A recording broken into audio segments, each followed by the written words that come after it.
Okay, let's see what we got here.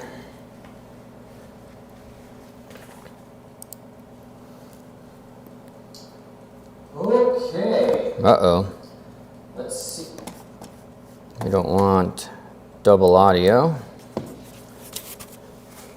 Okay, give me a moment, guys. I am doing this all by myself, so I am trying to make sure nothing goes wrong.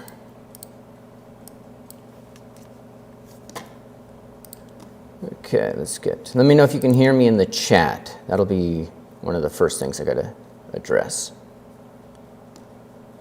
I mean, it looks like I've got audio. Why am I listening to this? Okay, give me a moment, guys. Yeah, there we go. I know we've got audio. I know we are streaming. Let me look. Hello, hello. Good evening, good morning, good afternoon. Crystal clear, audio's coming in. Good. It's because of this, you always see influencers with this little thing they're holding. I had to break down.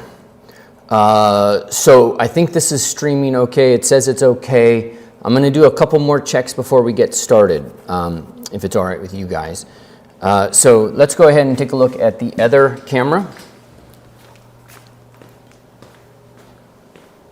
All right, so we're here. Let me get the clay out.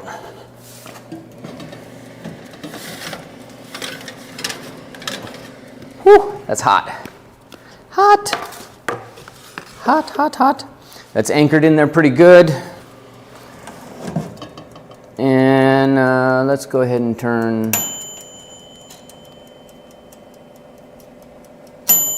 that off. All right, so let me know in chat if you guys can see and hear me from here, different camera. So just type in, studio cam, and then I'll know, right? And that's already way too. JMac clay is crazy. I love it. It's like Roma, but without the smell. And so this is JMac, and it's just, by hand it warms to the hand. It's amazing. So one of the things that we might look at today is how we use a primitive version, right? Like today is the 3 proportional things that we have to learn. Probably going to learn more than 3. And it kind of starts with understanding and seeing this. So let me go in and make sure you guys can actually hear and see me. Studio cam is working. All right. Okay, it's a little, inefficient.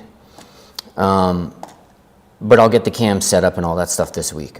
All right, almost ready. How far behind is this? Oh, the stream's quite far behind. Okay.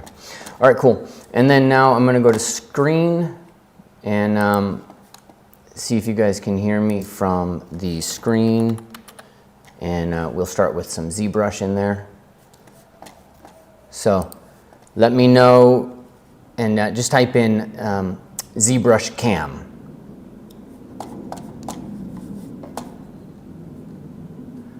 I can see my audio waveform is working, so it should be working. But once we do the screen cam, then we will have that test completed, and we will be able to get into the bulk of what we need to do. So just write that out. I'm going to check down here in the cams. So ZBrush cam is working. Good. We did it. Can you believe it? I really cannot believe, I have wanted to have a sculpture studio wired with cameras so I can teach for like a decade. We were going to do this in Laguna Beach, and I don't know what stopped us. We should have done it in Laguna Beach. I should have done it in Laguna Beach. So cold coffee and some water. We're going to sit down. The idea in here, let me hit record on this. The idea of what we're doing here is going to be it's a free session. So the experts will say, 45 minutes, and then you leave a lot of time for questions. That way it doesn't cut into any of the other products that you do, yada yada. 45 minutes is like, that's my intro. So I'm gonna try to keep it short. It's what I've been told I should do. I'm gonna try to keep it short, but I am going to choose depth because I have you here and we have this moment. And this video will go away. It will, because it'll ultimately move into the course as I edit and move things around. So let's make the most of this moment that we have here today, and really dive into what proportions means, what they are. All right. Now, if at any point my audio cuts out, anything like that, please leave a note in the comments, and I will get myself set up now so I can see those. Day 1 live. Perfect. Keep the volume down. And there we go. All right, I'm on my phone so I can always see. Should we work as you work? That's a personal thing, right? And so I think you should take notes. I find often if I'm working while somebody else is working, I will miss it. And then I have to ask them to go back, and you're not going to be able to ask me to go back because I'm not going to see it in the comments.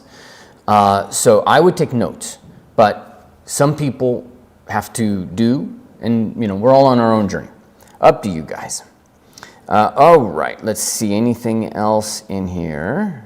The replay of this will be available on this page immediately after, because it is YouTube, and then the replay will be on my YouTube channel.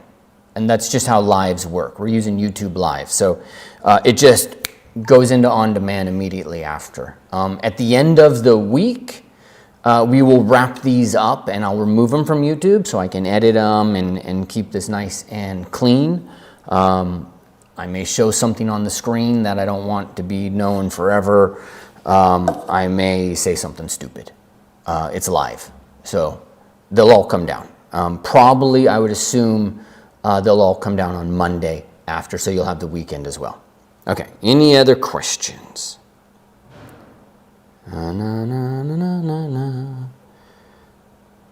I'm so happy I have my studio. Like, I'm so happy I can just press this button. Ta-da, da, ta-da, da, ta-da. Beautiful. Okay, no other questions that I see here. So let's get going. Let's talk about proportions, all right?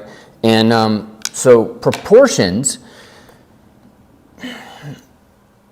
they're a measurement system, and there's many different ways to approach them, right? So you could be, like Albert Durr. Albert Durr would, it would be tiny measurements of everything.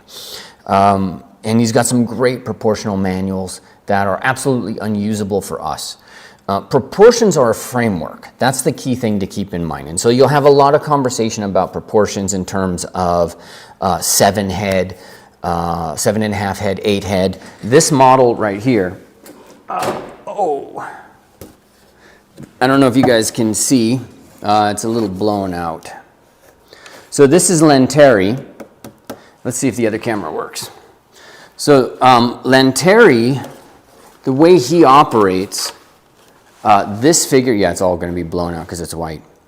This is a 7-head figure, essentially. And this is Edward Lanteri's from his book, which is probably one of the most amazing books you can get. Let me go sit down.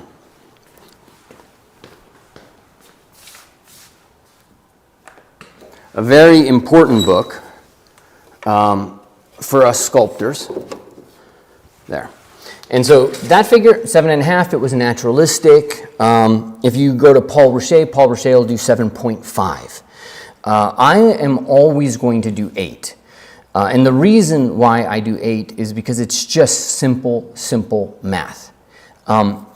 It does look a little superhero-y because even the Greeks would do 7.5. But 7.5 is a real pain in the ass to figure out the measurements for. So we're going to do 8 because it's really simple. Like, let me see if I can open Photoshop.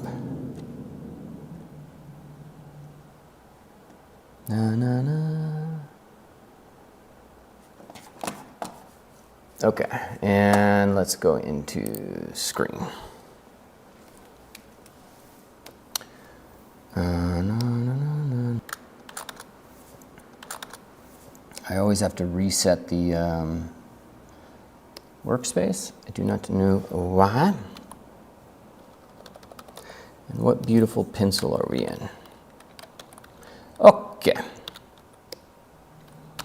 So, proportions as a system,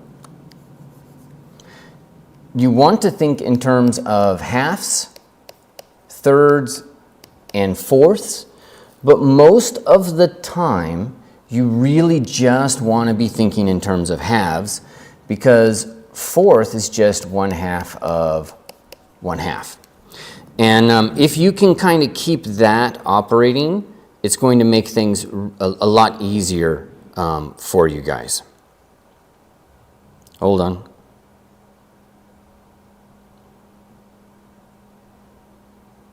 Buffering, dragging. Okay. Maybe I did too many switches, so I'll wait. And let's switch back to... And what screen is it buffering on?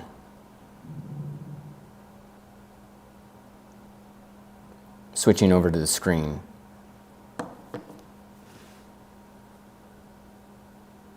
Okay, we'll let it go. 1 second.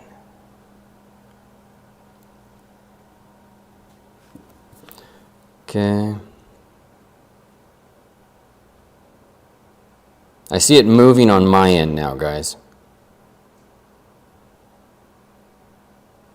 And then buffering. Okay. Let's check the stream.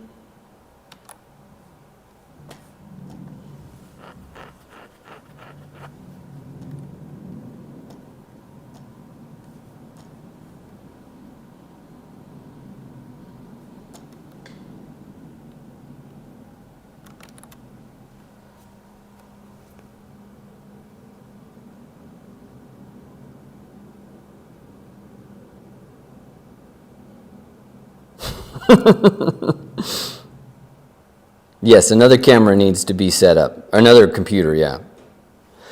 It should have enough.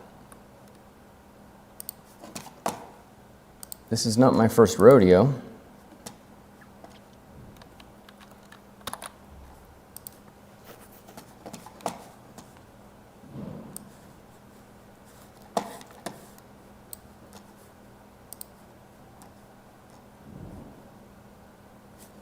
Okay. Let's do a speed test.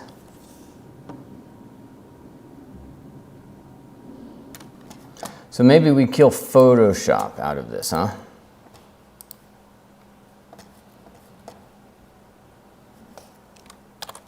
Yes. Okay, I'll check again. All right, guys, so I did a little bit of work. How are we?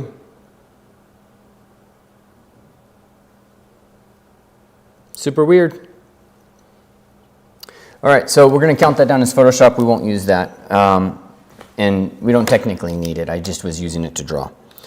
So let's work through proportions on my screen. Voila. Okay, now it could actually have been the screen. So hold on. We're in ZBrush. How are we doing? I'm going to draw a quick proportional sheet, and I'm going to work with 8 heads. Okay, just let me know if it's okay.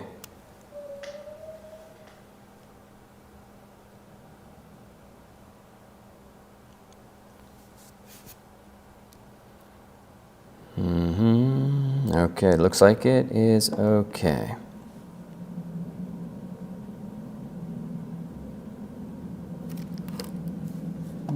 There should be sound, but anybody keep coming? This is Epic Pen.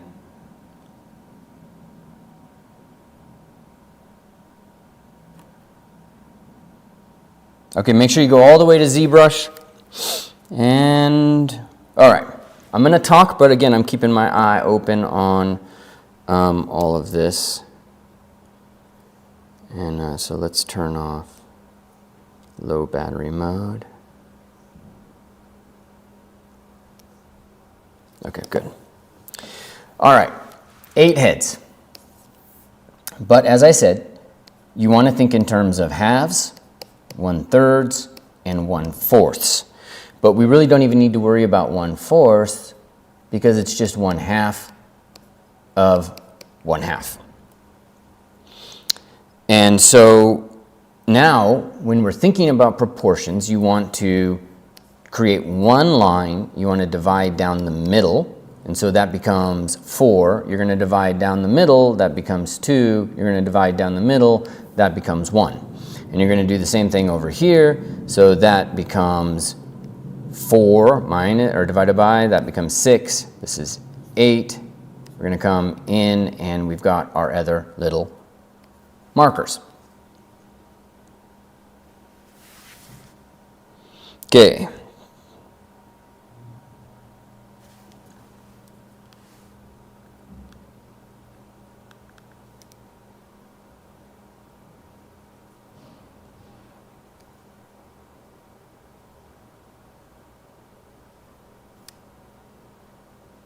Are we hearing? Everything's good?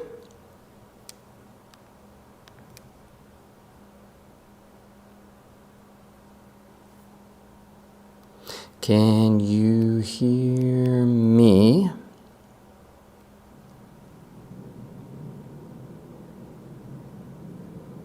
Okay. All right, I'll keep going, and we'll see. So we're still in ZBrush. The audio says it's good here. Okay. Thank you. All right. So this proportional system that we're talking about right now, let's just exit out of this here a second, put my face to it. This proportional system is just like, this is just numbers, right? This isn't the important lesson for today. The important lesson for today is how you're going to use these numbers and how you're going to build a framework to enable you to kind of figure out measurements from pretty much any position. You have to, these 3 things I wanted to communicate today are going to start to kind of be a higher layer of intelligence on top of all this. So this is just basic information, but it's useful for us to kind of move forward. All right, so let's put ourselves back on the screen. And so now, within this system that we're working with here, we're using one head, right? Most people are going to be aware of this. And so one head is, some people will say there's the cranium plus a little extra. I'm not going to get involved in that conversation. I'm just going to do one head. All right, and we're going to use one head across the board. And then you can do the pelvis, and the pelvis is roughly one head. But the thing that you have to know about the pelvis is that it is sunk down about 1/3, maybe? Yeah, about 1/3. All right, so we're not going to draw it right there. We're going to, say, put it right about here. So that's going to be pelvis, a little bit sunken down. And in fact, why don't we change colors so this becomes really apparent to you guys. And there's a couple of ways that you can think about pelvises, but for the most part, I'm going to think about it as a box. Okay, and then for the head, for the most part, you could think of it as like a tapered box from this view. It doesn't matter. Okay, the key thing to understand about the pelvis is that it is about one head tall, and it is about one head left and right. All right, in terms of the depth.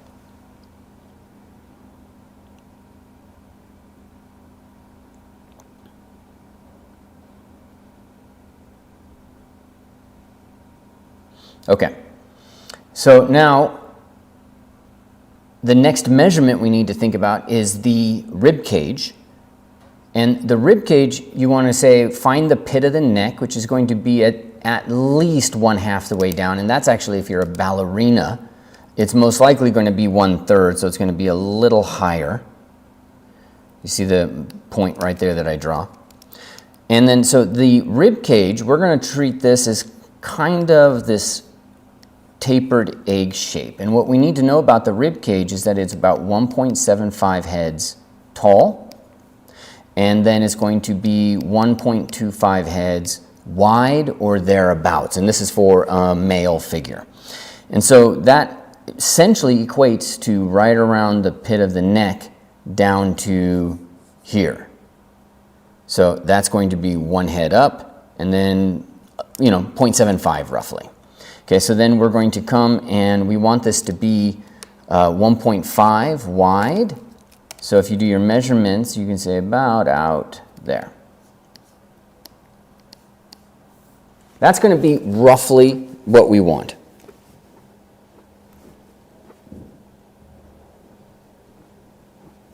Okay, good. Everybody's got improved audio.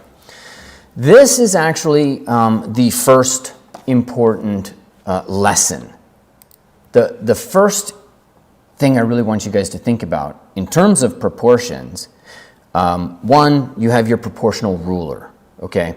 But the higher level of intelligence is understanding the proportions of the three masses. The three masses of the human body, these are going to be the things, like let's head over to the other side, the other camera.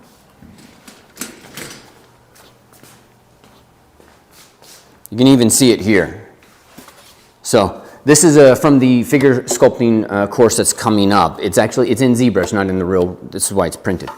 But you can see we've got this egg mass right here. Okay, and then we've got the pelvis. We've done a few more things to it because figure sculpting, I wanted to be a little bit more advanced than the primitive anatomy, so it's not just a box. But you can see kind of a little, like if you look from this view, we've got like a little box shape, okay? And so this mass, and then the head mass.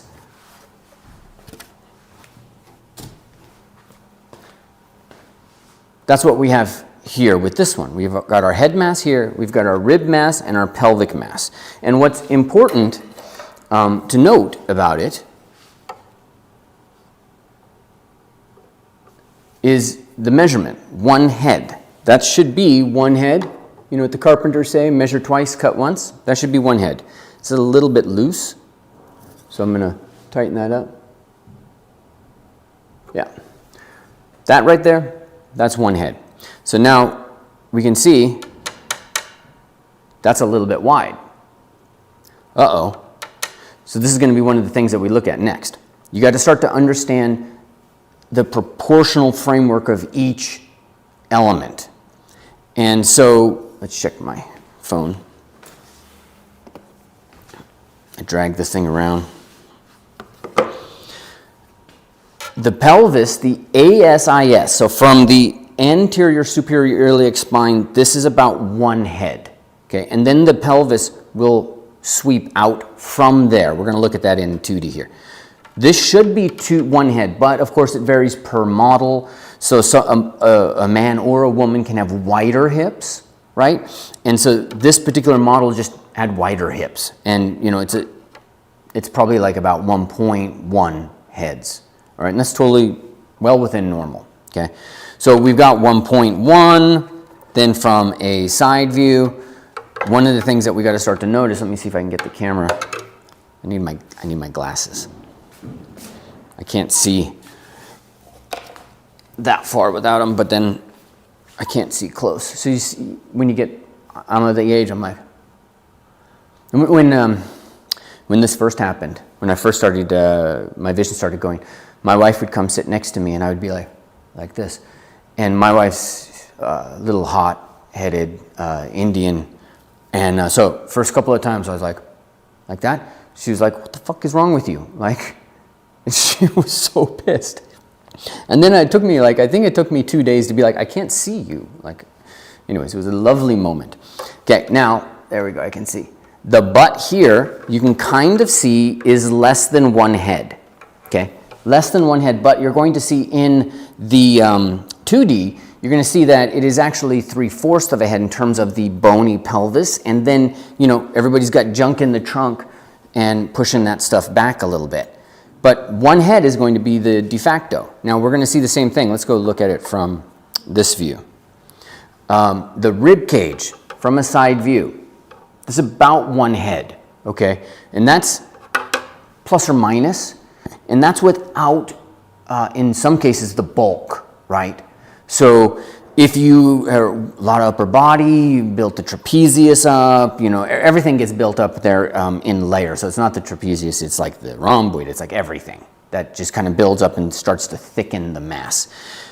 That's going to extend, and your upper body is going to be wider, but the rib cage is the rib cage.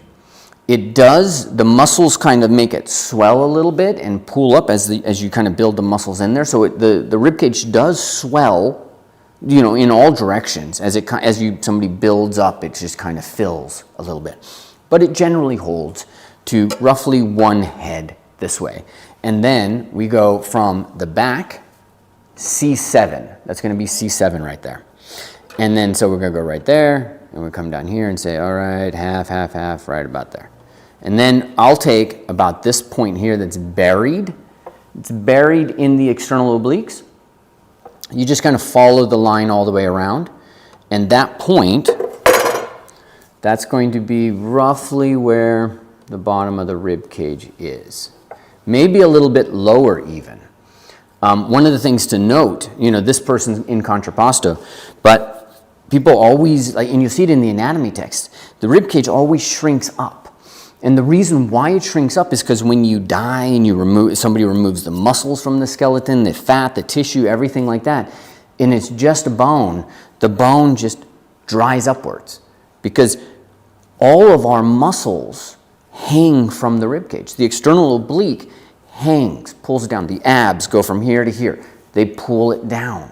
You've got fascia. You've got the muscles, the pectoralis, you've got the shoulder girdle pushing things down. You know, you've got the erector spinae, you know, the longissimus, the iliocostalis. You've got all of these muscles that pull the rib cage down when you're alive and standing up. When they just take the skeleton, everything shrinks upwards as it dehydrates. So everybody misses, you know, that you can take maybe 2, maybe 3 fingers and try fitting them in right here on the side, and you'll discover that there's the ilium. My ilium is right there. I'm going to put a line to it. That's the top of my pelvis right there, okay? And then I'm going to find my rib. That's the bottom of my rib cage right there, and that does not feel good, right? So what is that? An inch? 2 inch? It's 2 inches. The rib cage and the pelvis, unless you're like stretching them out and pulling them away like we are here, they're very close. And so in positions like this, where this model is in contrapposto, this rib cage actually is coming in and burying itself inside. I can't do it here because the plaster's in there. But we'll look at that. This is one of the most important things that we have to deal with when we get into figure sculpting, because it's so easy to do this. And the rib cage dives in and the flesh floods out, right? And it's really important to use these words. The bone dives in, the flesh floods out, so that you have like visuals for how it works. Okay. We're still good? Okay, we're good. All right, so 1.75, 1, 1. We didn't do the 1. Let's check that, make sure, yeah.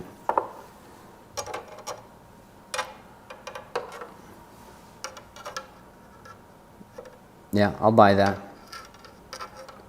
Okay, and then, of course, the butt,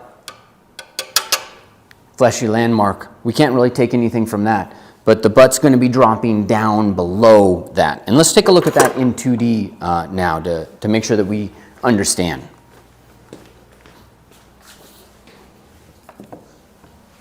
Okay, so we're going to look at the screen. Da-na-na. And it looks like my audio is still going, so that was just Photoshop. And so let's do this. I'm going to build a figure for you. So I'm going to go and put a floor in this color, and no, I'm not going to do that. I would normally show you guys a floor, but a floor increases the bandwidth, like the requirement, because there's so many pixels that'll move. So instead, what I'm going to do is I'm going to come into this guy. I'm going to duplicate this 3 times, and this is definitely something I think you guys should do.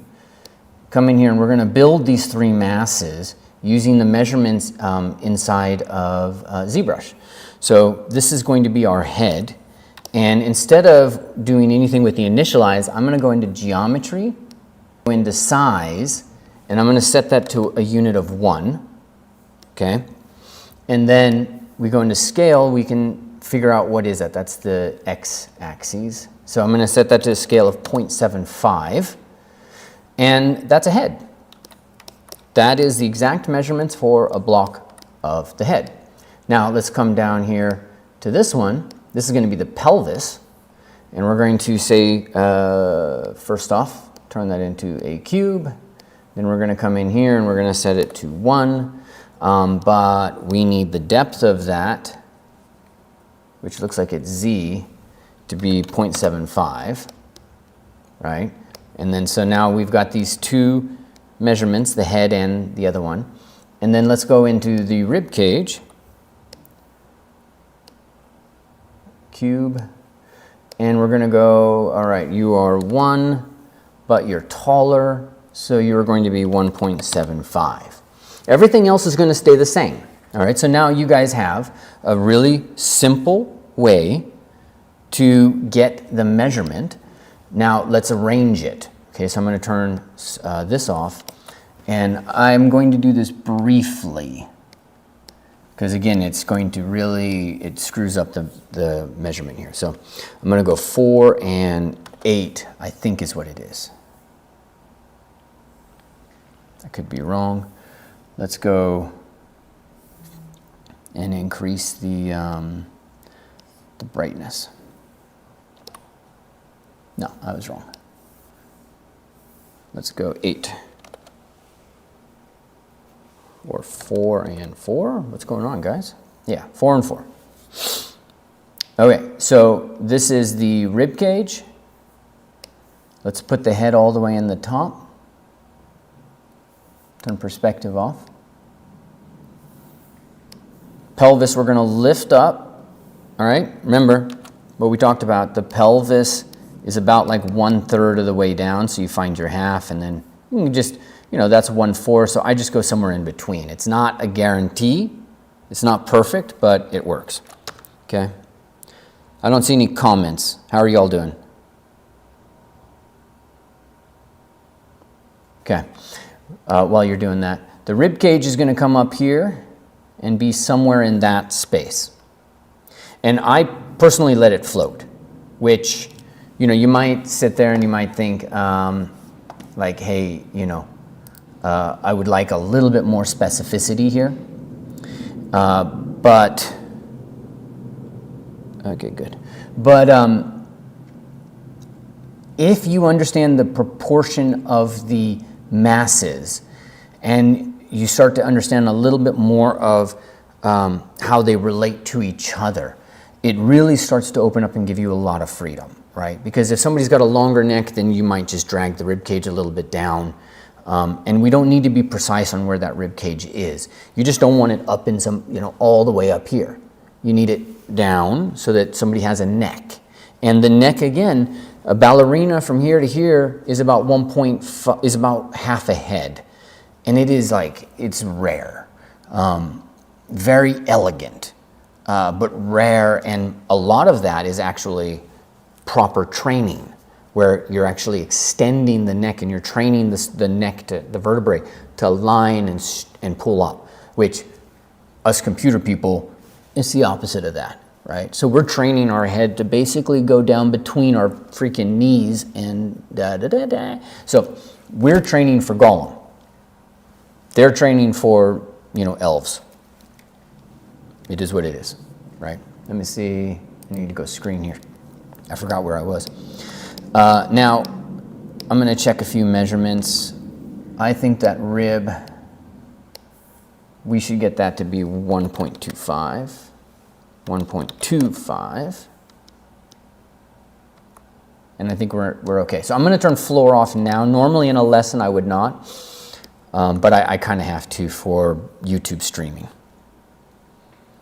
Embrace your golem. All right, now a couple of things to note. Everything has rhythm. You have to offset everything, right?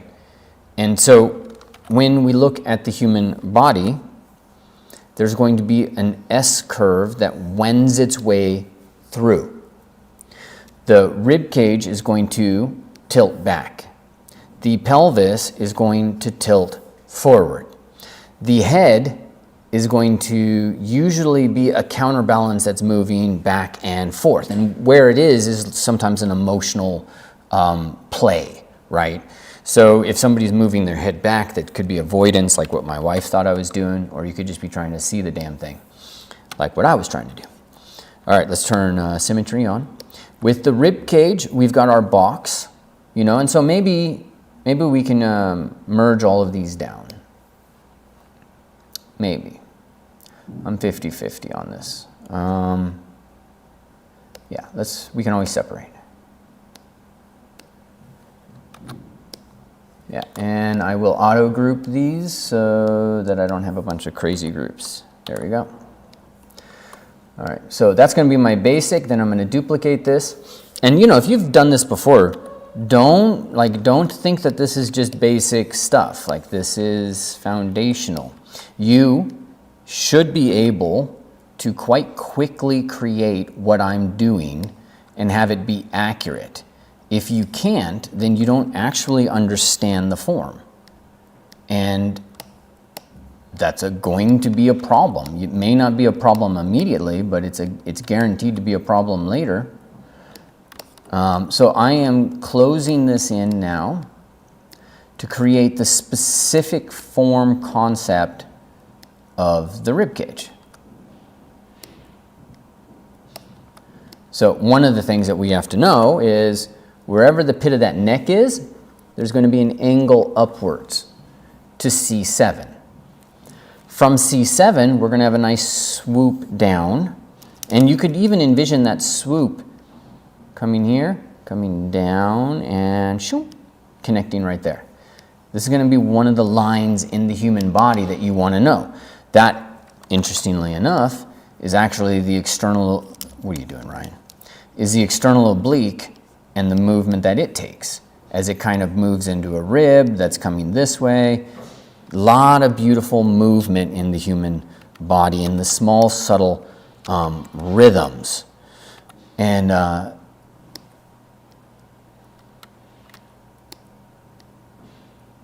you want to master them. Okay, I'm fine with that. This, I'm going to pull these guys in a little bit, and let's get that out. And then find the good side plane. Side plane should be back there a little bit. And then these guys. And we're going to look at cross sections here in a second.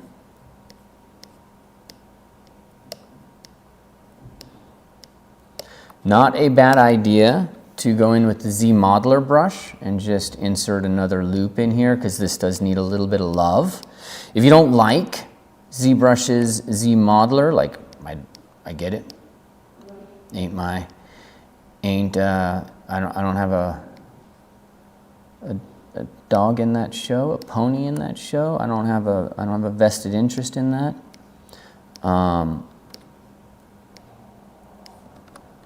But works for me.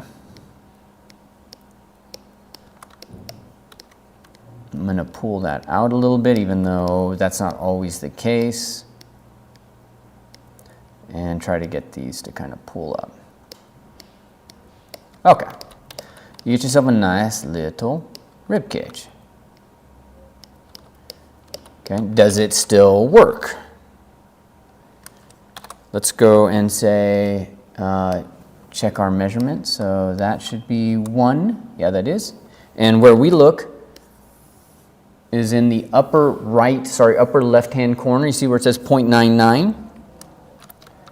So that measurement's working. So we're going to go here to here.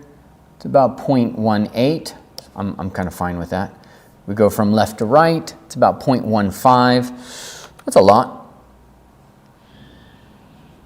If you are using and adjusting, like, you know, I don't want to, you can mask off this. You can also go into move topological. And so I'll go from the center out. There, I think that works. Okay. Yeah, that's going to work. All right, now in the pelvis, when we look at the pelvis, we can take this outer rim, and we're going to pull that down a little bit.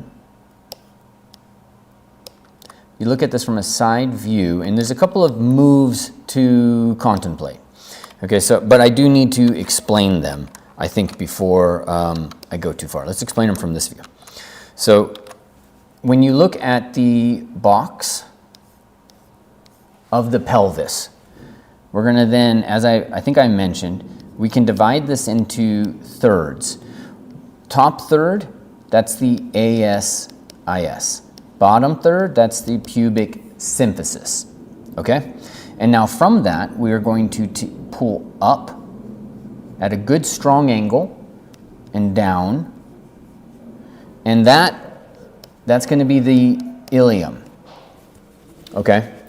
And then that'll come and it has this little movement. Then we've got our sit bones. These are the ischial spine right there. The great trochanter is going to sit, the acetabulum for the great trochanter is going to sit there. And then we get our sacrum, and then we get our booty, you know, from there. So what I do is this, that becomes A. So I'm going to start to kind of shape that ilium right up there at the top. And again, you know, if you're sitting here and you're like, oh, this is so basic, well, then do it quickly. You know, because even when I did this, it's like it's multiple times to try to get something that actually, you know, worked. I just kept running into issues. And then so I'll move that. And there we go. Okay. And voila. All right, now, there's a lot of people that have great form concepts for this. Gottfried Bomus, there's a lot of people. We're going to do this real just basic. I don't want to get too cray-cray with this. So let's just check our measurement. Top to bottom is roughly 1. So we're in okay shape there. The side, 0.75, roughly that's going to be okay with me. I am just going to kind of pull that out a little bit and move that in. Let's make sure that the measurement there, what was that? So that's a little bit more. I'm going to kind of pull, don't do that, Ryan. I had the wrong hotkey. There you go. I'm going to pull that in a little bit. And actually, that should be quite, yeah, there you go. That's a little smarter. Because the pubic symphysis pulls out quite a bit.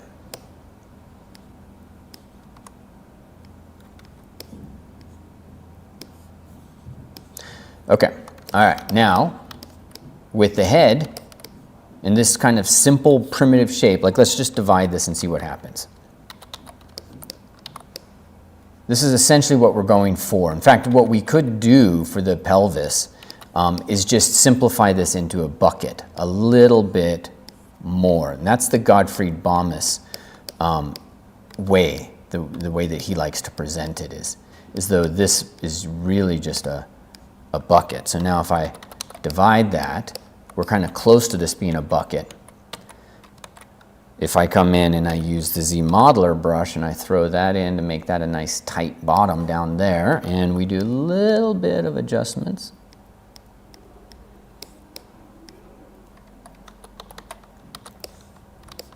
you get a nice little bucket, right?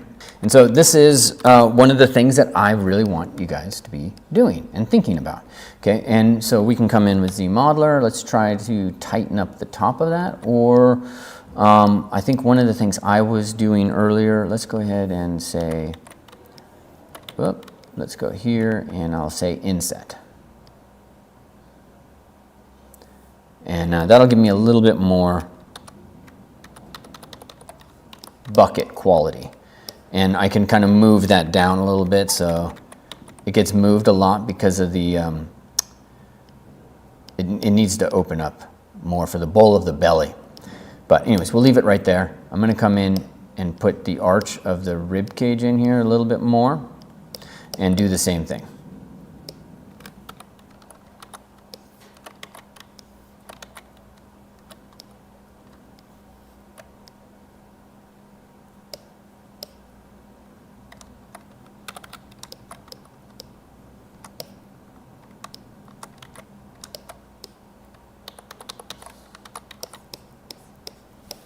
A little bit cleaner. All right, and then in the face, a couple of things to understand about the face.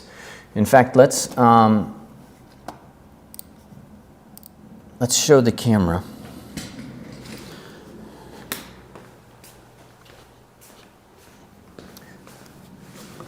Sorry, I have to keep my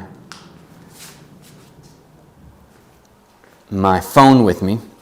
All right, so what do we need? Skull. Give me a second.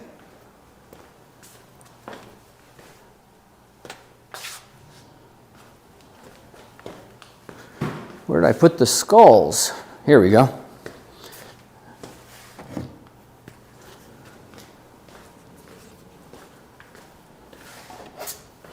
Okay, so if we're looking at the human skull, there's a lot of complexity in this, in the surface level of it, right? And in the anatomy of it, a lot of words, a lot of terms, but there's just a few things that we need to think about right off the bat. So the process of getting us to the point where we are able, to sculpt this, with all the features, with, the profile kind of, it's a good profile for what I wanted her to be. I want you to think about faces in terms of first two zones, okay?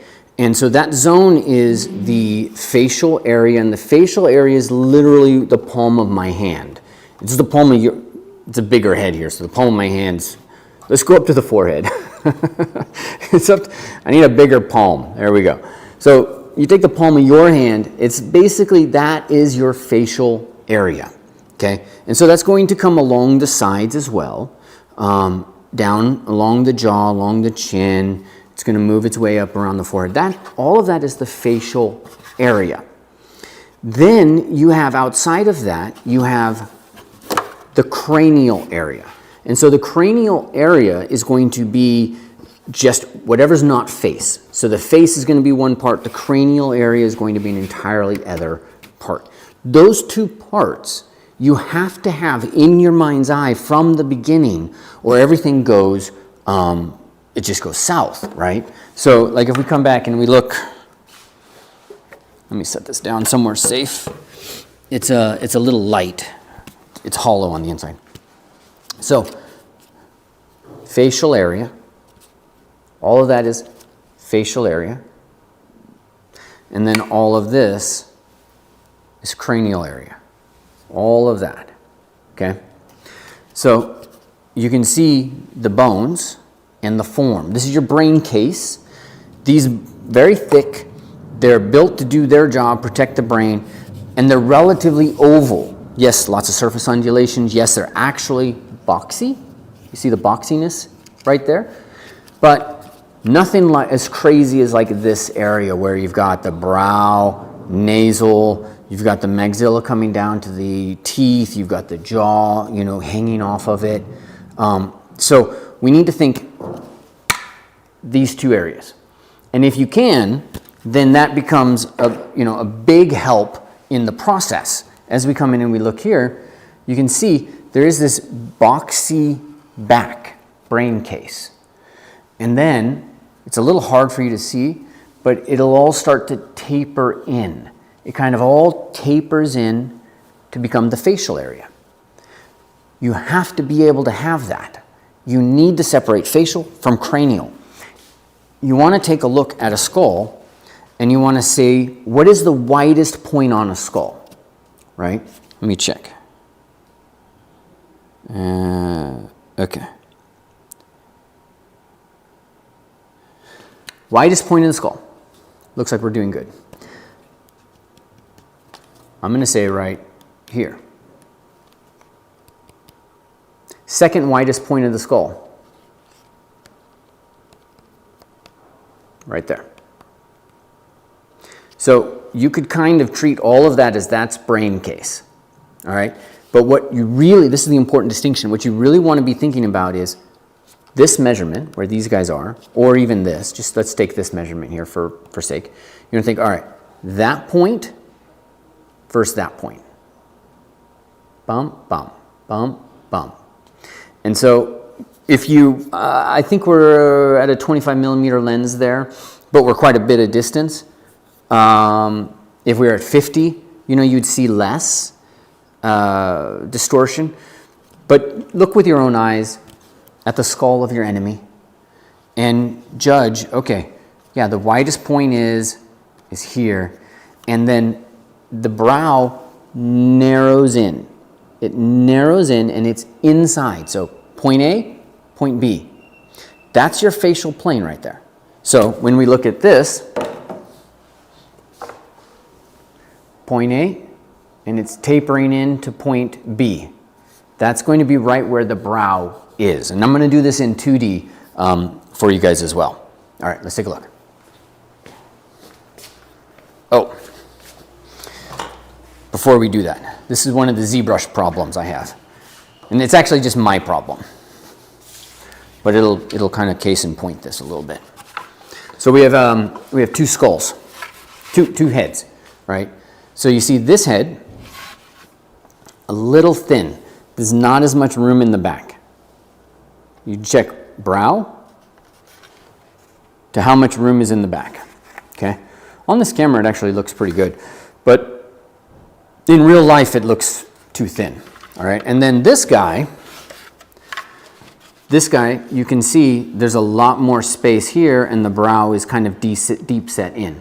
Actually, it looks really good on this camera too, but in real life, this guy looks too wide of a head for me. And so this is why I print these things at scale, is because you can't really. It's hard for me, anyways. Right. So those are two different widths of the head. Together, you can kind of see them a little bit better. All right. But we set this up now when we start to understand the skull.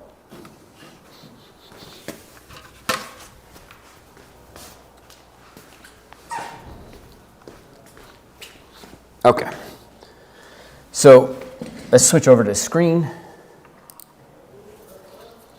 And all of that mumbo jumbo for me to basically go in and say, what I'm going to do right off the bat is I beveled. That's what I did. I'm going to hover over this edge and I'm going to bevel that edge. This is one of the things with ZBrush. It has a lot to do with where you're looking at it. There you go. See how I changed my angle, the camera angle? So I'm going to bevel this. And I might bevel this a little bit. Actually, we can bevel that. That's not a bad idea. Yeah, I'm okay with that. Okay, so we beveled this, and we beveled the back. And so now I'm going to come in and let's just turn. And let's use move topological. That's your facial plane. I'm adjusting the facial plane. I might need to add some depth and push this around a little bit, give it, a little bit more, well, really depth. And then we pull this in a little bit to get a little bit more cranial. Keep this wide though in the back. Maybe you can get away with kind of pushing that in. But there you go.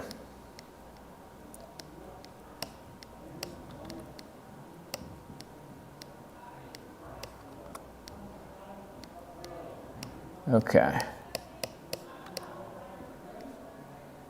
Pull that back up in a little bit. And let's move that back along the jaw. Voila, widen that a little bit. Okay. And there you go. You know, that's going to be a face. If I divide all of this, that will largely default into the face that you want. I'm going to get rid of that, that little blip.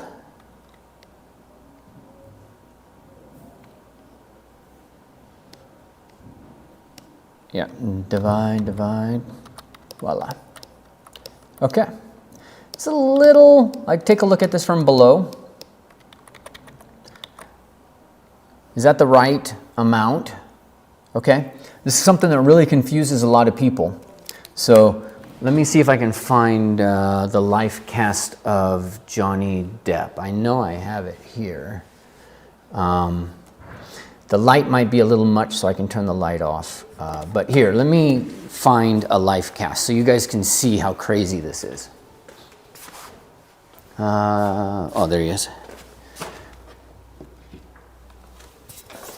And then let's turn the light off so we don't have too much crazy.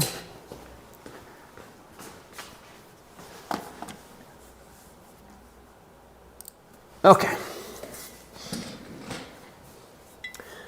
Yeah, much better. All right, life cast of Johnny Depp. Look at that. Look at that forehead. See this, how this movement is. Let's find where it is. There you go. Look at how round that is. How much it pulls forward. This is what we want to start to capture. You know, this point versus this point. You see how far that is? I'm looking over here to make sure my hand's moving in the right way. This whole facial area pulls in. Pulling in like you're pulling into the tip of the nose, right? You're just, everything is moving this way. Whereas there's just bulk and mass back here. Let me put this up. This damn thing's heavy. All right. So when we come in, we go, let's say screen here. And we're at an hour now, guys. How are you doing? This is really lesson number 2, we should say. Lesson number 1, make sure that you know the ruler, right? So the ruler, and make sure you know the 8-head ruler. That's lesson number 1. Lesson number 2, understand the proportions of the masses.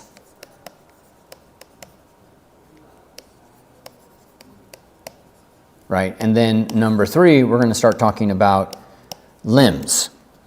Okay, and then number 4 might be, if we get to it, we might need to just put our head around bony landmarks and make sure that we're kind of clear on those. Looking at the questions real quick. Yes, Ryan Powell, you were right. Or, no, actually, you went a little deeper than what I did by camera.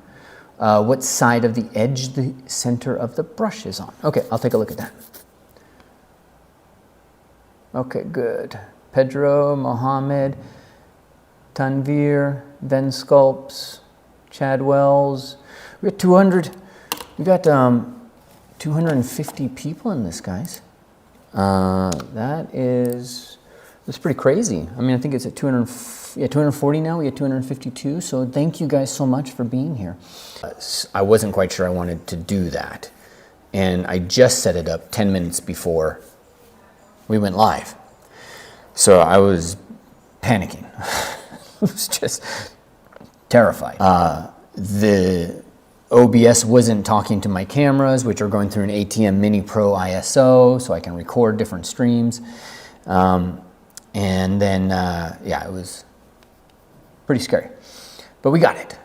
And so any advice, any tips, any feedback, like just leave it in the comments. I would love to know anything that you guys have in terms of setting up studios for it. I'm kind of excited, and hopefully maybe I do more of these. Let's go back, and I'm going to turn the screen on, and I need to turn my light on that I turned off.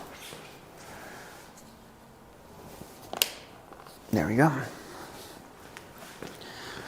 So, proportions of the masses. Let's go ahead and divide this. Done.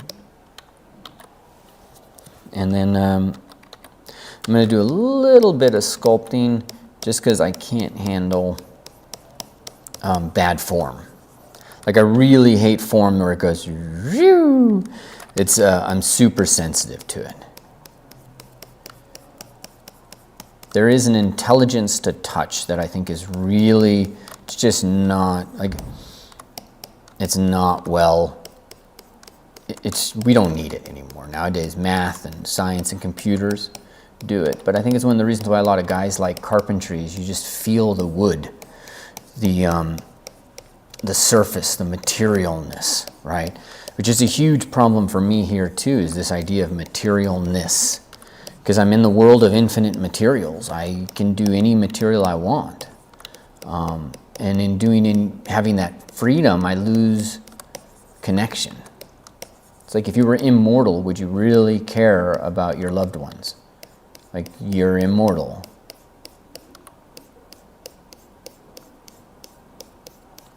You might care for a while, but 1,000 years later, would you care? All right. So we're going to leave that. We're going to turn perspective on, for God's sakes. And then let's check. Yeah, that's fine. Okay.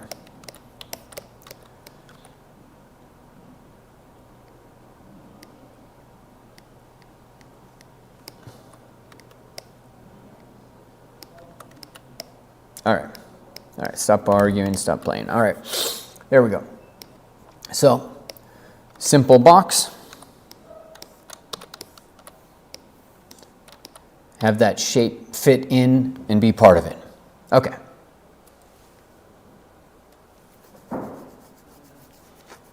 Oh, who's Nico?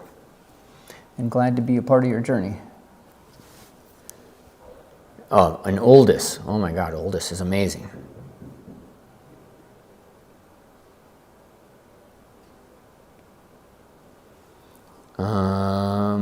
But I don't understand one of the questions there. All right, now, really, we probably should talk bony landmarks at this point, I think. And so let me see if I have the anatomy book.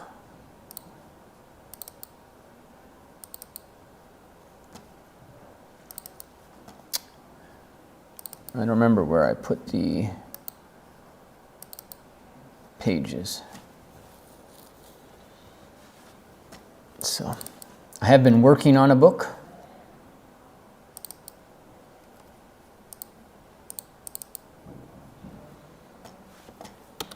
For artists. But I've been working on it for years. I was working on it before my brother passed away. Bony landmarks. Bony landmarks. Maybe this should be the third thing that we talk about in terms of proportions, because technically you can't do limbs unless you understand bony landmarks.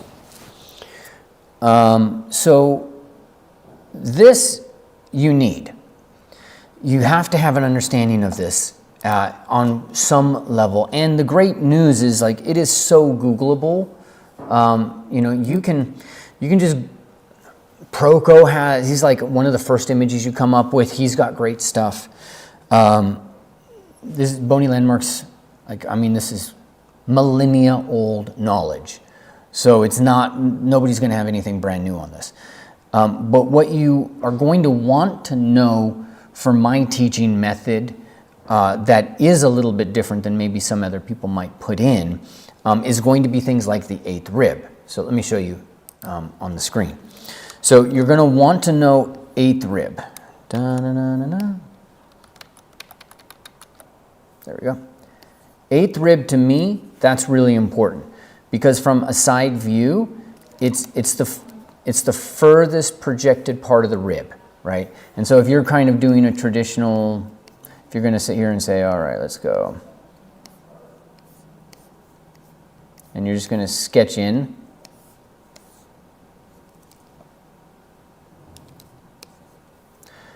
This farthest point should be the 8th rib. Should be, right? And so it's somewhere there, and then it drops down as it comes around to the side. And then you've got the 9th rib, and then you've got the 10th rib, and then you've got the 11th and the 12th. Kind of filling up some of that space, right? And remember, you can put 2 fingers in between that space usually, all right? But the 8th rib, that's something you need to know from my particular teaching method. One of the things that doesn't get kind of covered, I think, a lot in the bony landmarks is, and I didn't, I mean, I studied bony landmarks for years, and I didn't know this until much later when I was teaching. Let's diagram the sternum. So there's the pit of the neck, and the pit of the neck is going to be what's called the manubrium. That's the pit of the neck right there. It's the top of the manubrium. That is the manubrium, and then that's the, I don't know what they call this, I forgot right now. Let's call it the body or the knife. And then at the end of that knife is what they call the xiphoid. Why do I remember xiphoid process and not whatever the hell that thing is in the middle? And so the xiphoid process, like if you get hit in the, somebody punches you in the xiphoid process, that's where you lose, you know, knocks the wind out of you. So the important thing to know about the bony landmarks at the pit of the neck, and I think we can kind of talk. Here, I was looking in the camera to see if I can show you in the camera. All right, so pit of the neck, right there. And you can do this yourself. Just careful, obviously. I'm putting my finger on the top of the pit of the neck. It's like not comfortable. Okay, that's, and I probably just hit the mic. Then you got to go up, and you'll see that the clavicles are sitting on top of that. Let me diagram it. This is, I wanted you guys to kind of see it, but you got the pit of the neck, and then the clavicles. Let's just like be really dramatic. They're going to sit on top of that pit of the neck, then go up and across, and then you've got the clavicles. So you actually, right here in the pit of the neck, you have multiple bony landmarks. You have the pit of the neck, and you have the head of the clavicle. I treat those as 3 bony landmarks, and you got to know both of them.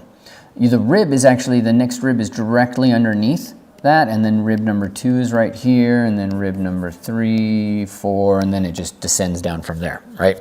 But 8th rib, pit of the neck, and how the pit of the neck is actually multiple bony landmarks, including the clavicle. All right, so you got to know a lot of those things to kind of work forward. In order for us to do the limbs, make sure you know what the acromial process is. So the acromial process, I'm not going to strip down for you guys here. That's on my OnlyFans. But right there, which you can get at nakedsculptor.com. Joke. Just a joke. Not trying to steal anybody's brand. I never checked that URL. I don't know if there's anything there. I don't know what's there. It's probably not safe for work. So anyways, acromial process, right there. That, you need to know that. All right, because that's the measurement for the arm. It's going to be from the acromial process to the elbow. All right, let's go and look at the screen. So you're going to need to know the acromial process. You're going to need to know the pit of the neck, the clavicles. You're going to need to know the 8th rib. You're going to need to know the pubic symphysis right there. That's right above the genitals. You're going to need to know ASIS. That's really important. You probably want to know the iliac crest, how that thing moves way the heck up there, right? You're also going to want to know in the legs, you're going to want to know tibial tuberosity. That's a really important one. And the patella, right? Everybody knows the patella. Tibial tuberosity, people forget. All right?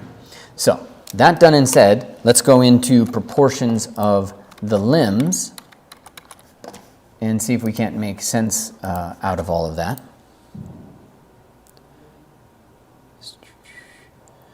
You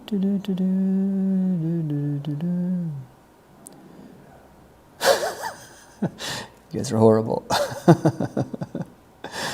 But you think the domain's available, somebody grab it, because I don't know if I'm going to. Okay, let's say limbs. I'm going to append a poly mesh, and in this poly mesh, I'm going to make these a cylinder in Y. Why a cylinder in Y? So that they stand up.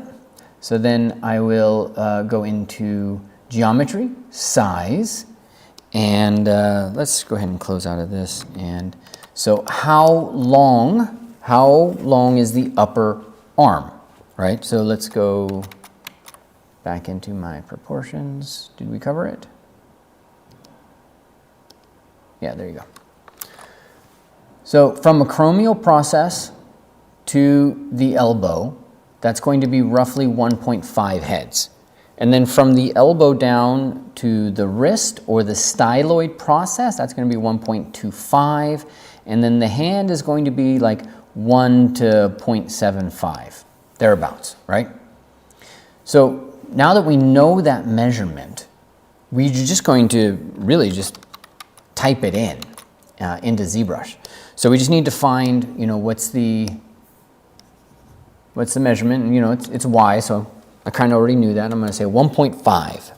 Voila. That's hopefully my arm, okay? We might need to scale it in a little bit. So does that look like a biggish arm? Like, it depends, but that's not hard to do because we can just come in here and say 0.3, 0.3. And so I bet you guys didn't think to use ZBrush like this. I'm going to leave it at this level. But we can't just divide this. So if you build this, you need to make sure to add an end cap. Like that. And like that. Right? And then now you can divide and you're good to go. Okay, so that's the top arm. And then I'm going to do this again. And we're going to go kind of slowly through this. Again, if it's beginner, then good. But it's still really important to go through this process. 1.25, and this one I'm going to make 0.35, 0.35. I'm going to move that thing over right there like that, and I'm going to cap it. 1 and 2. Okay, and then I'm going to do this again, append, voila, and let's turn this into, we could turn this into a cylinder. For a hand, we could do cylinder or we could do cube. We could also do sphere. It's really it's a dozen different things. I'm going to actually do sphere. I'm going to go into geometry and set the scale to 0.8. And then divide it.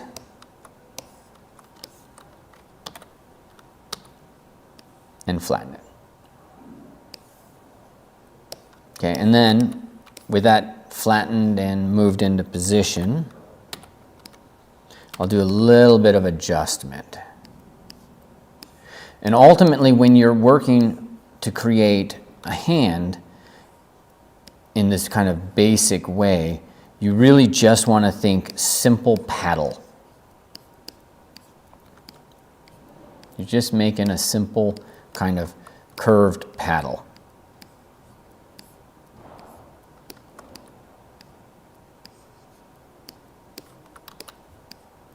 All right. And now let's check the measurement. Okay, it's off from dividing. It's off, right? So scale that. You want it to be, yeah, even more than that. There you go. All right, now that's not enough, right? Let's go take a look at the studio camera. There we go. And make sure everything's going well.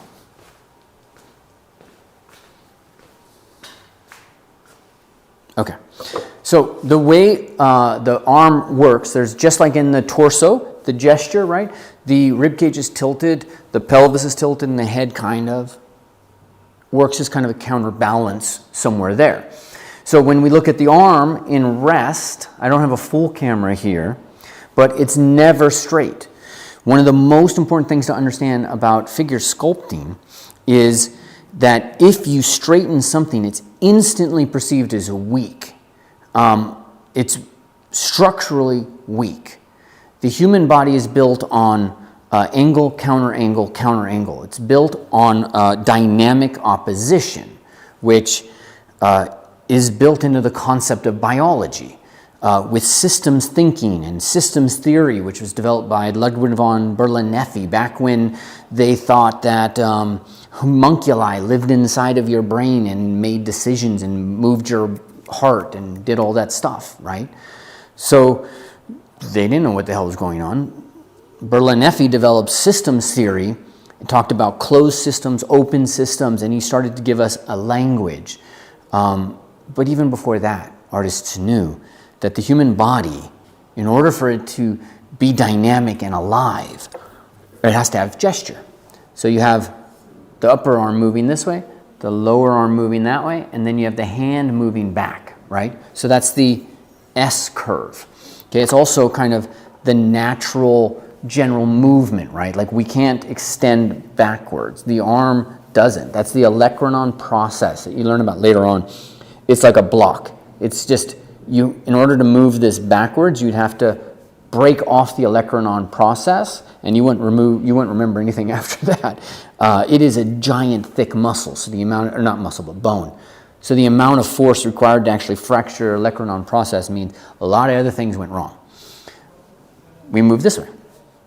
So back, forward, and then generally try to have the hand move in another direction. You always want da, da, da. You always want these three parts to be doing something else.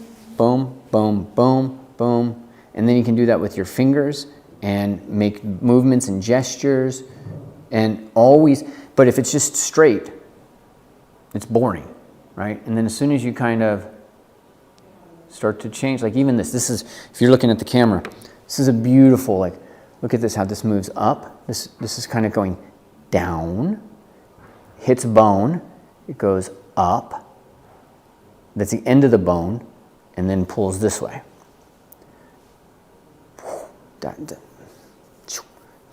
This muscle's coming this way and it disappears over here, and as it disappears over here, it reveals the bone. It curves around and it reveals the bone, which comes around, ends, and then reveals the wedge of the carpals and things like that. This is one of the reasons that Bridgman used wedge as one of his core concepts.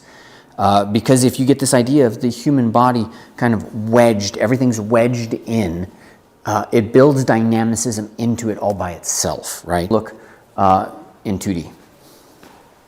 Well, technically it's 3D, but it's 3D and 2D. Am I in the real world now? Was I in the real world then? All right, so if we implement that,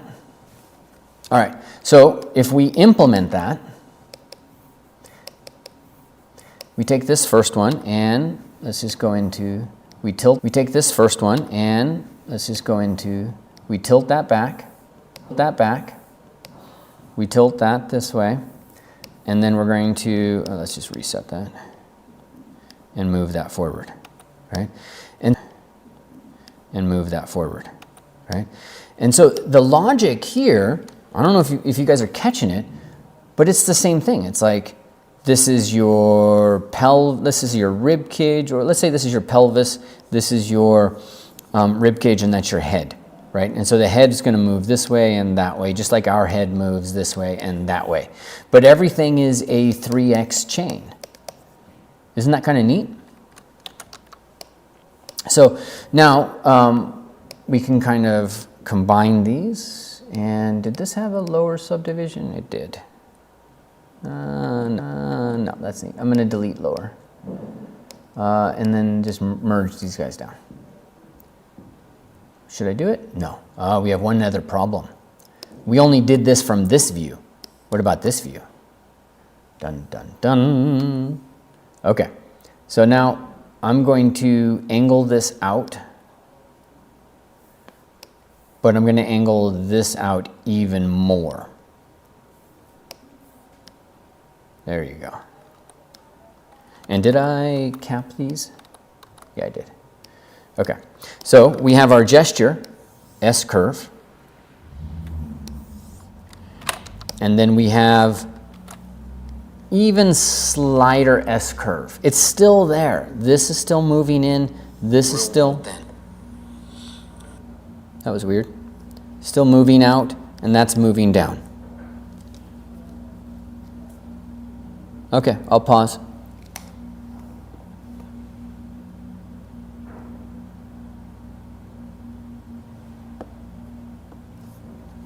This is probably my internet connection, guys. So, hold on. I didn't like when I switched.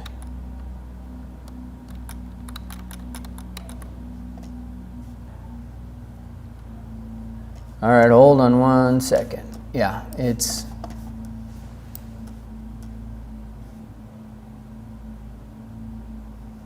Dun, dun, dun.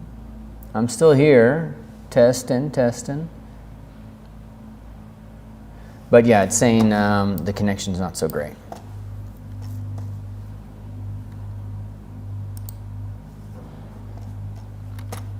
Okay, voila.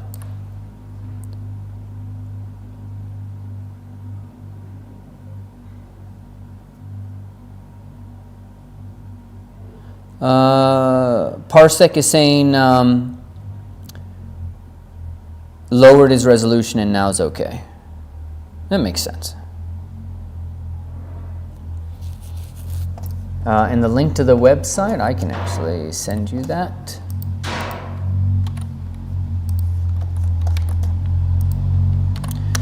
Okay, there you go. All right, pausing.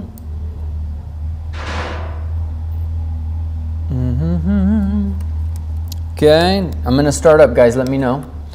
So we've got, it's part of human biology. Okay, so now let's just merge these.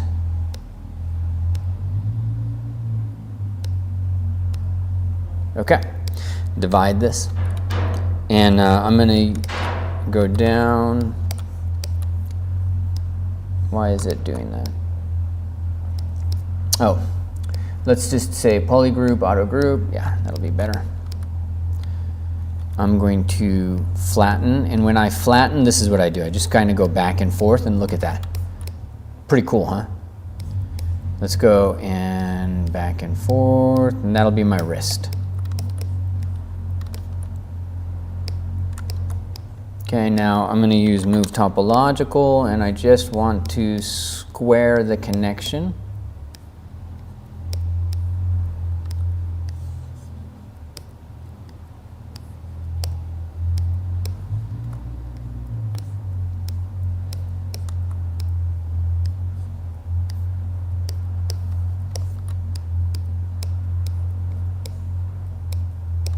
Okay, and let's bring this down. And really, the bottom part, that really goes up. That's the part that moves. Now, one of the things to kind of keep in mind with shoulders, this is part of understanding the proportional system, is you take the rib cage and you divide that in half. And if somebody's sitting upright, it's really military style, then the shoulder will be back in that back half. If somebody's sitting Gollum style, the shoulder is going to be in that front half. But normal posture is going to be somewhere in between. Okay? Note, as a note too, guys, I have recorded this separately. So if things just go like horribly south, I have a recording. And hopefully that doesn't suck. All right, now that done, I'm going to go in and use ZBrush's lovely mirror and weld. It doesn't want to do that, so I'm going to go to the highest, delete lower, mirror and weld, and then I'm going to reconstruct. There you go. So maybe that should drop down. I don't know. We're going to have to figure this out. Now let's do the legs. Or, do you want your mind blown? Here, let me do a quick speed test. Somebody's saying it's going bad again. Because again, it can be my connection here at the studio.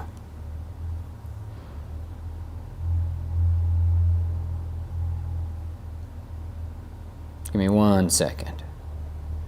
The upload is half what it was when I started. Or sorry, the download is. Give me just another moment. I'm just testing the upload. Because the upload is what matters.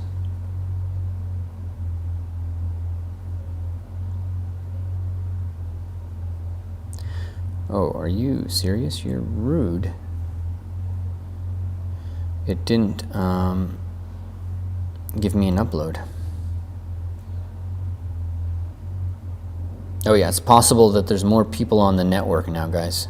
I'm seeing a reduction in the bandwidth. Still 90, 70, 60, still 100 megabytes per second. So anyways, could be dropping for a million reasons. Let's go back to where I'm looking at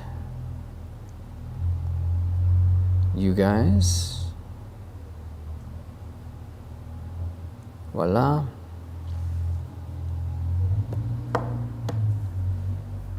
Okay, great. Thank you, guys. All right. I don't want to go back, Mohammed, so I'm going to keep moving forward, and then I can kind of figure stuff out. But the recording's also here, too. I want to stop, because I want to blow your guys' mind, okay? Really important.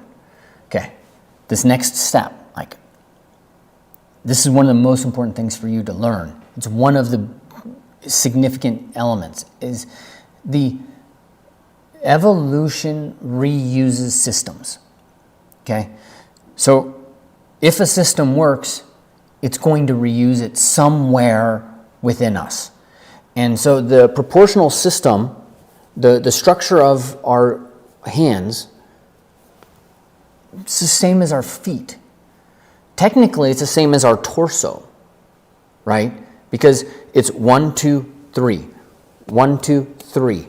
Thigh, I'm not flexible enough. Thigh, calf, foot. 3, 3, 3, 3, 3, 3. It's reusing the systems.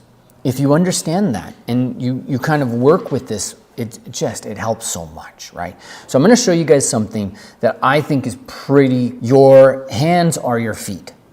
AKA, you're not as far from the monkey as you thought. All right, let's go through it. So I have duplicated the hands.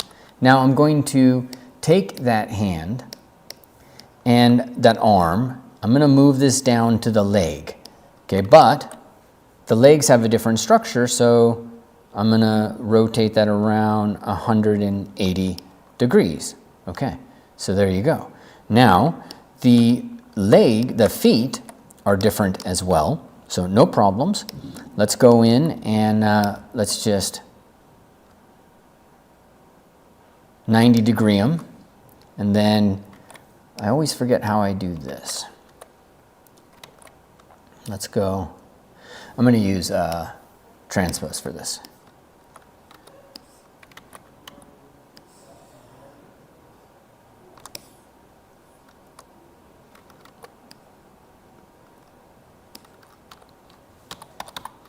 I am going to inflate these a little bit.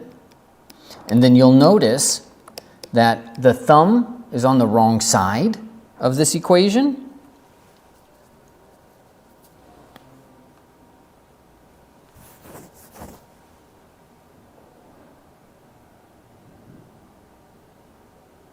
We should be outputting at 2K, all right? And then, so now the next thing I'll do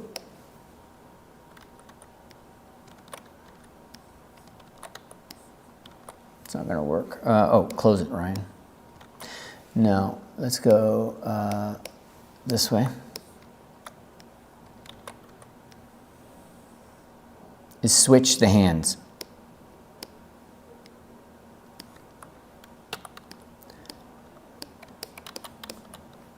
And now,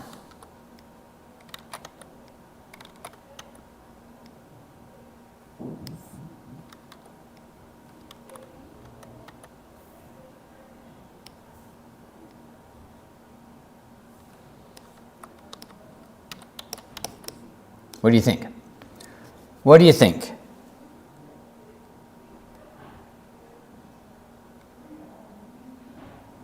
Did you guys see it? Did you miss it? I have it recorded, but what do you think? Your arms are your feet. Your feet are your arms. Your torso is your arms, is your legs. It's the same system of threes repeating itself. All right, but I'm going to wait. I want to make sure you guys see it because I heard there's lagging, there's this, there's that. So it's pretty crazy, right? Flip it, switch the feet. And if you look at the screen now, it's actually a monkey. So let's just do our proportions.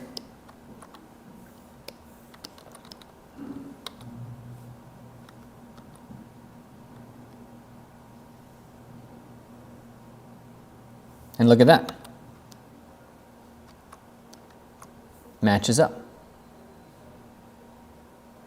Crazy. All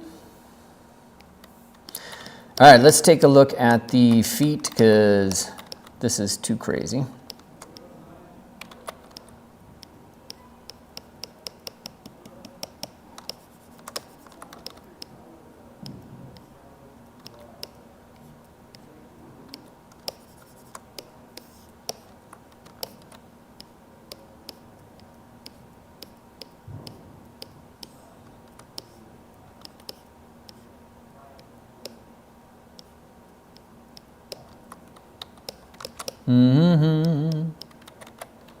Move topological. Tell me, while I'm doing this, tell me what you think of that.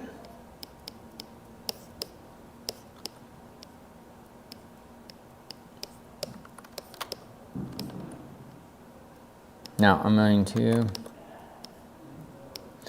stop, Ryan. Sorry. Okay, I'm going to move on to something real quick here. Last little thing, but I want to stop here, with this. And I can't have that. I got to move that.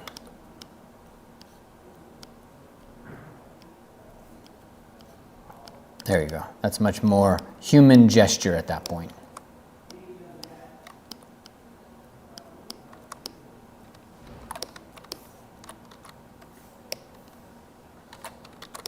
Okay.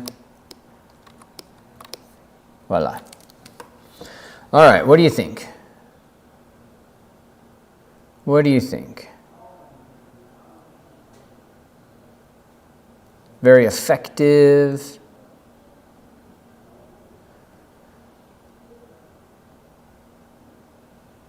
How do you get rid of from a control N, you might be asking, Jane.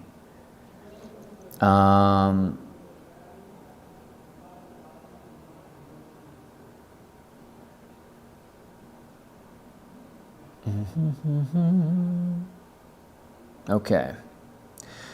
Right. Olga and Noel is picking this up. The bicep tricep positioning. Here, let me put my face on camera.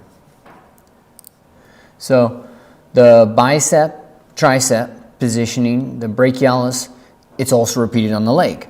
So in the leg, you've got the quadriceps, hamstrings, right? In the arm, you've got bicep, tricep. It goes further. In the arm, you've got bicep, tricep, and you have deltoid, right? So in the upper leg, you have quads, hamstrings, gluteus medius, TFL, and all the pelvic muscles. And the pelvic muscles, there's 3 of them. There's TFL, gluteus medius, gluteus maximus, okay?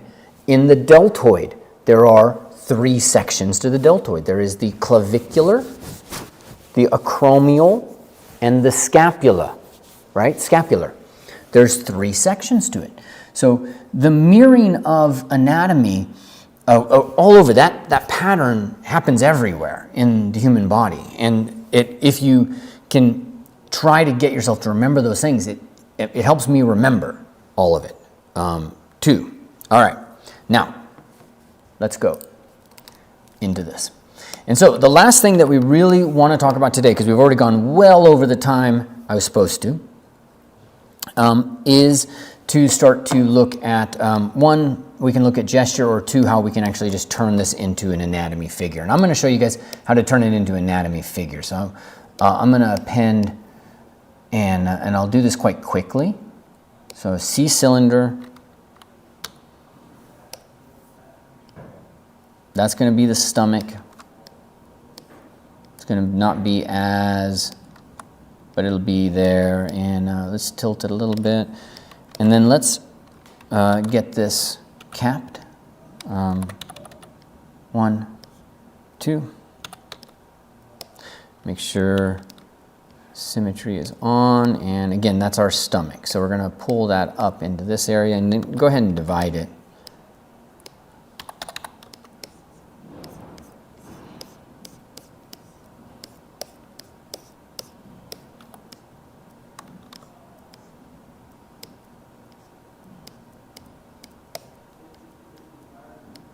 Yeah. Okay, and then I'll pull that backwards a little bit and pull that backwards. All right, good. Okay, and then we're going to do that again. We're going to append, and this is going to be the neck. So again, a Y cylinder. The neck is going to rotate. Not a ton. I mean, that's like 15, 16 degrees, and how far forward that head is. Make sure that you cap it.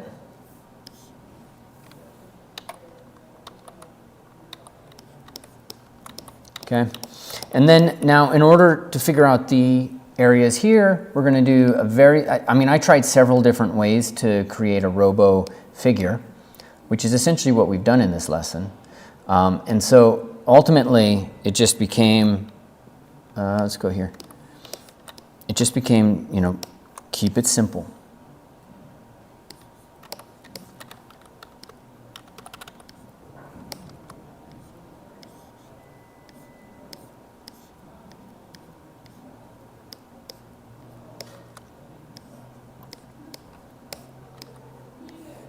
Can also kind of represent the shoulder a little bit.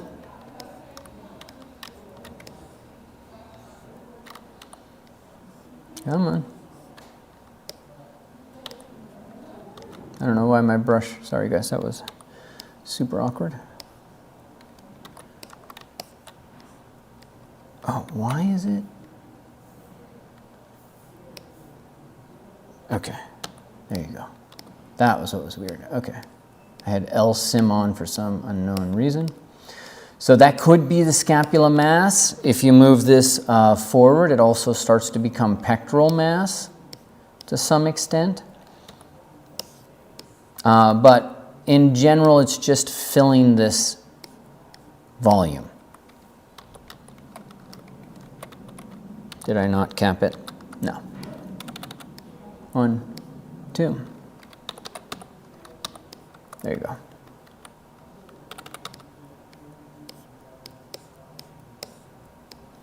And I'll put it a little bit back there, and then I'm just going to delete lower subdivisions, mirror and weld so I get it on the other side, and reconstruct.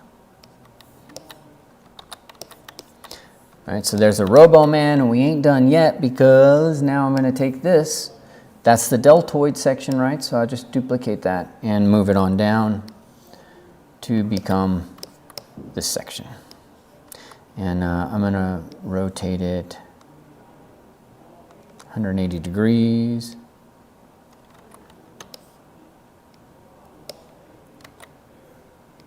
There you go. And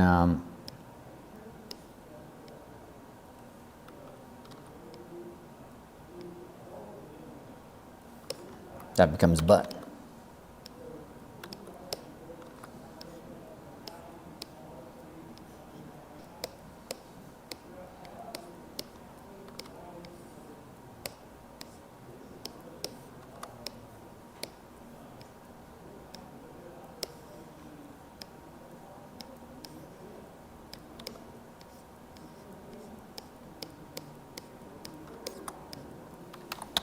let's inflate just to get that merged a little bit. Let's keep the tire a little bit. And if you want, you can kind of pull out what's going to be the TFL right there a little bit later. But there you go. That's just one look. The only thing I might do now is go into these individual pieces. And I'm going to start to add some of their specific forms, right? Let me see how we're doing with you guys. Start to lose me. So, specific form, rounder at the top for both of those. But it's not enough to just be rounder at the top. You have to add gesture to add life, right? So I like to have the lower part of the leg move in like this. The upper part of the leg swell out. So that's almost at a different axis than that. And then so we're gonna have right? So even within, you're getting S curves.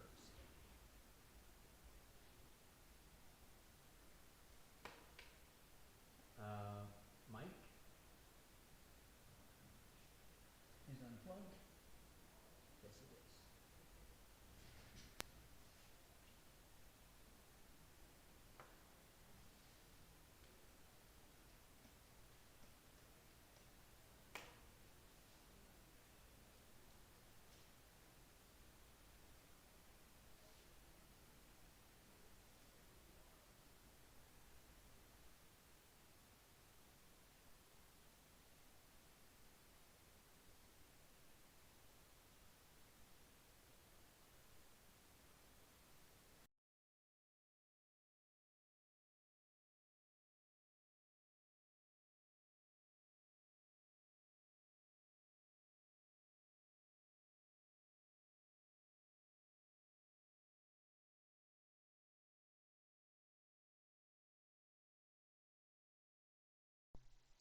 Ba ba ba bum bum bum.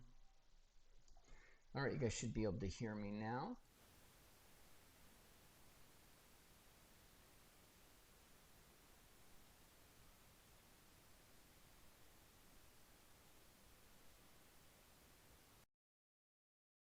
Open that one. Testing. Yeah, the audio is not going to be the same quality. But it's legit. So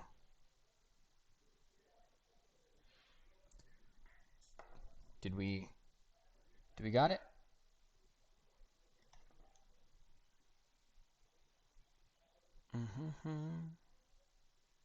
Yep, good deal. I think I caught it pretty quick.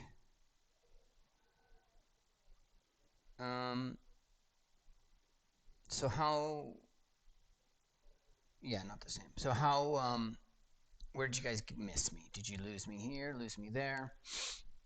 But ultimately, gesture and S-planes within the forms themselves, right? So I'm going to go in and start to add some of that, and it also involves kind of pulling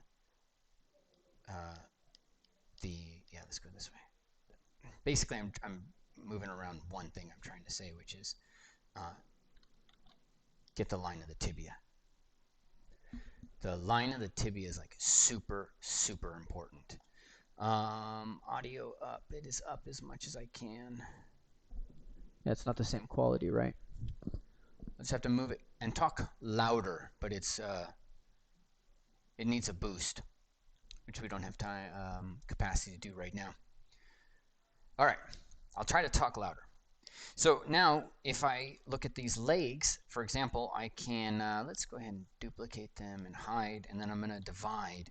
And so now within this, I can actually go in and start to sculpt. And in fact, let's say freeze. Let's dynamesh them. But, that's a little crazy. So let's go 32. That's going to work. And then unfreeze, right? Yeah, 22. Okay. Clear.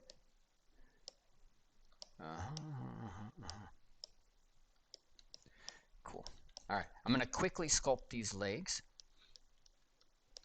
using the general principles. I'm going to put a V in here, and I'm going to come in with, rectus femoris moving in like that. We're going to have the vastus lateralis coming around the back.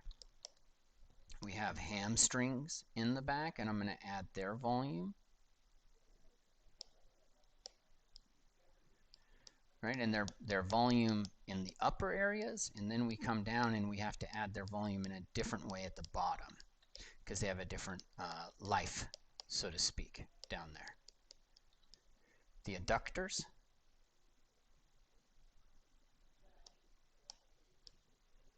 Shouldn't be much of a thigh gap, I think is the phrase, in a dude, but you don't want them rubbing against each other.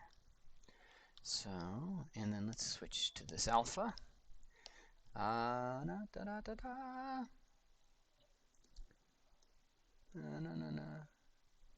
Try turning up your volumes, guys. I can't really do too much with the boost. I mean, I'll try. Give me 1 second to see if I have a boost in it.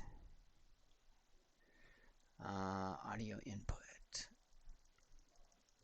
Let's go 5. All right, that's better, but I think you need a little bit more. Well, I'll just do 10. 10 takes me right there. All right, give me 1 second to put that on the other one as well.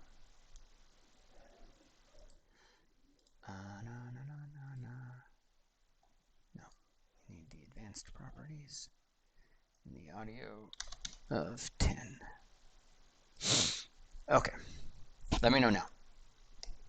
All right, now when we come down into the lower leg, this is stuff that the anatomy class kind of covers. You have to start thinking in terms of planes and simple boxes.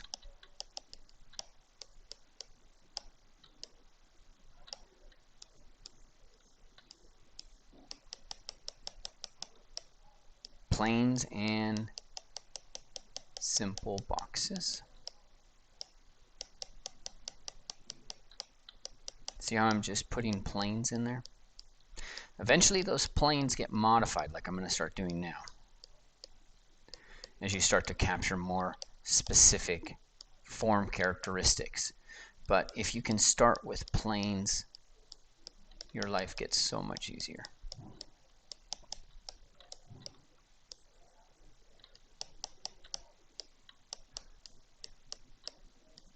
Hamstring. And look at that. Even though I sculpted it, the hamstring's still crap.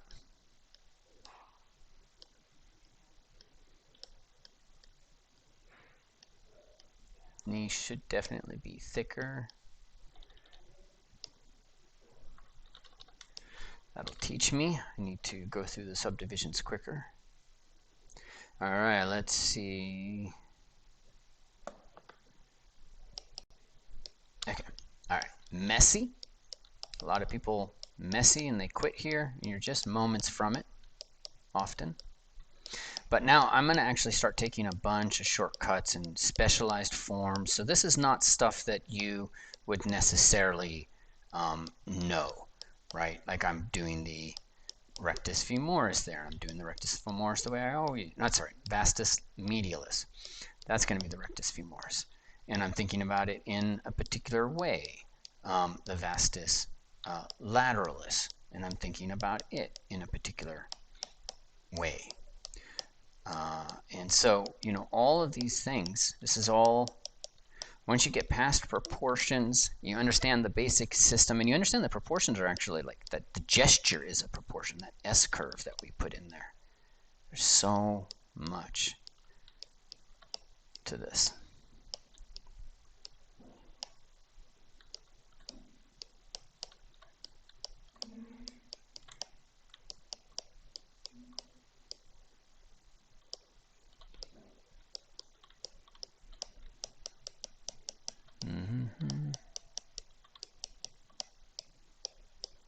Oops.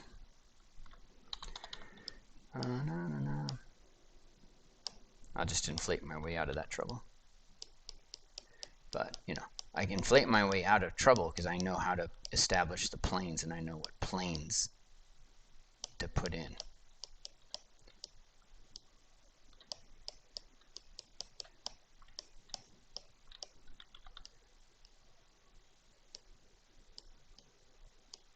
Okay.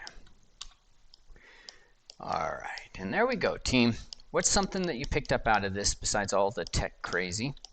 What's something that you picked up out of today in our time together?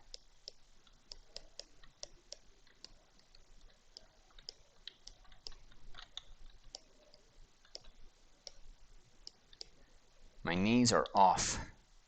Last thing I'll probably really do here is the tibial tuberosity needs to be right there at the 2. And that just happens when, you know, I'm focused on like a small thing. I'm not paying attention. It's nothing that, it's so easy to fix in ZBrush. It's a bad habit, so we want to deal with it and address it. But it's not disastrous.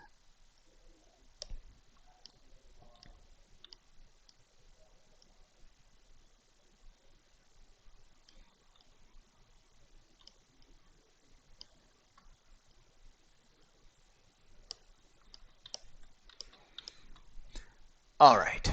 Whew.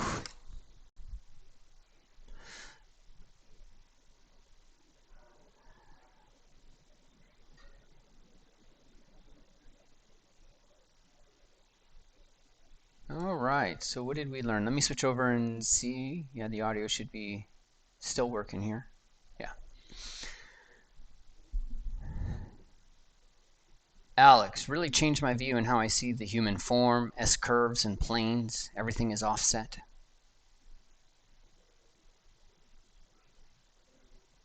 Marrying 3D and traditional clay is something Timothy's interested in. Imaginic, the measurement system and how to set it up in ZBrush. Cool. Great. Simon learned he's a monkey. Yeah. I'm sorry, I thought they already told you. But it's all good. Side shove. The glutes in TFL mirror the deltoid. Yes. Legs or hands. Ryan's headphone EQ setting should be raised. Planes are important to do first is the last thing I learned so far. Okay. Great. And, okay. Sounds like cable cut. So that's all the other stuff. That's when we lost connection. Venn sculpt's proportions are divided in halves and fourths. Flow of the body follows an S-curve. Evolution reuses what works. And major groups are divided in 3s, yes. Muhammad, the body tries to balance itself. Yes. Standing upright, if you sit and think about it, standing upright, like we do, that's a balancing act for sure. What other none? Kangaroo? But they got a giant tail. Yeah. I have issues with ZBrush. Working on one subtool deletes my undo history.